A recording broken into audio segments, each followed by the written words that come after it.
أعوذ بالله من الشيطان الرجيم إن نشأ ننزل عليهم من السماء آية فظلت أعناقهم لها خاضعين وما يأتيهم من ذكر من الرحمن محدث إلا كانوا عنه معرضين۔ اگر ہم چاہیں تو ان پر آسمان سے کوئی نشانی یعنی کوئی عذاب نازل کر دیں، فَذَلَّتْ أَعْنَاقُهُمْ لَهَا خَاضِعِينَ، تو ان کی گردنیں جو ہے وہ جھک جائیں گی اور پھر ان کو قبول کرنے کے سوا کوئی چارہ نہیں ہوگا، اور نہیں آتی ہے ان کے پاس رحمان کی جانب سے کوئی ذکر کی بات، کوئی نیا ذکر، کوئی نئی بات، کوئی نیا حکم، إِلَّا كَانُوا عَنْهُ مُعْرِضِينَ، مگر وہ اس سے اعراض کرتے ہیں اور منہ موڑ لیتے ہیں۔ فَقَدْ كَذَّبُوا، انہوں نے جھٹلایا، فَسَيَأْتِيهِمْ أَنْبَاءُ مَا كَانُوا بِهِ يَسْتَهْزِئُونَ، ان قریب آئیں گی ان کے پاس وہ خبریں جن کے ساتھ جو ہے وہ استہزاء کیا کرتے تھے، مذاق کیا کرتے تھے۔ نہایت عزت کے لائق سامعین محترم، بزرگوں، دوستوں، بھائیوں، معززات ماؤں، بہنوں اور بیٹیوں، دنیا میں اللہ تبارک و تعالی نے انسانوں کی دو قسمیں بنائی ہیں۔ کچھ لوگ ایسے ہیں جنہیں ذی شعور کہا جاتا ہے، عقل مند کہا جاتا ہے، دانشور کہا جاتا ہے، حکمت و دانائی کے وہ مالک ہوتے ہیں، اور کچھ لوگ عقل سے پیدل ہوتے ہیں، ان کے ہاں عقل نام کی کوئی چیز نہیں ہوتی، وہ ذی شعور نہیں کہلاتے، انہیں دانشور نہیں کہا جاتا۔ پہلی قسم جنہیں ذی شعور کہا جاتا ہے، دانشور کہا جاتا ہے، عقل مند کہا جاتا ہے، یہ وہ لوگ ہیں جو حالات سے سبق سیکھتے ہیں، واقعات سے سبق سیکھتے ہیں، جو اپنے جسم کے اوپر، اپنے گھر کے اندر، اپنے محلے میں، اپنے معاشرے میں، امتوں میں، دنیا میں جو کچھ تغیر اور تبدل پیدا ہو رہا ہے اس سے وہ ہمیشہ سیکھنے کی کوشش کرتے ہیں۔ انہیں ذی شعور کہا جاتا ہے، دانشور کہا جاتا ہے، اور جنہیں دنیا کی تو بڑی دور کی خبر ہے، محلے کی تو بڑی دور کی باتیں ہیں، اپنے گھر کی بھی خبر نہیں، گھر میں کیا ہو رہا ہے، اپنے جسم کا بھی کوئی پتہ نہیں، میرے جسم کے ساتھ کیا ہو رہا ہے، اور وہ اس کی خبر گیری نہیں کرتا ہے، یہ آدمی پاگل تصور کیا جاتا ہے، مجنون کہا جاتا ہے۔ اس نے سبق کیا سیکھنا ہے، وہ اپنا لحاظ بھی نہیں رکھ پاتا ہے۔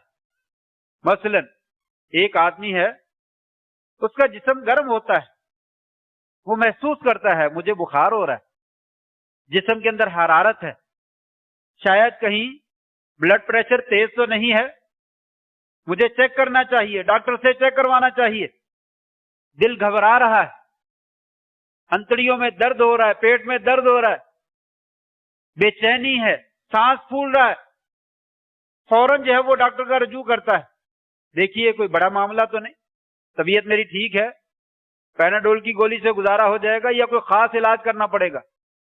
یہ آدمی دانشور ہے، سمجھدار ہے، اسے محسوس ہو رہا ہے، اور ایک آدمی کو پرواہ نہیں، بخار ہے تو ہوتا رہے، سانس پھولا تو پھولتا رہے، پیٹ میں درد ہے تو ہوتا رہے، نہ کسی سے کو بتاتا ہے، نہ کسی سے کو پوچھتا ہے، بلکہ انہیں یہ پتہ ہی نہیں ہے منہ سے رال ٹپک رہی ہے، کوئی پتہ نہیں، کپڑے میرے گندے ہیں، کوئی پتہ نہیں، بال بکھرے ہوئے ہیں، کوئی پتہ نہیں، قمیض شلوار پہننی ہے نہیں پہنی، سڑک پر ویسے بیٹھا ہوا ہے۔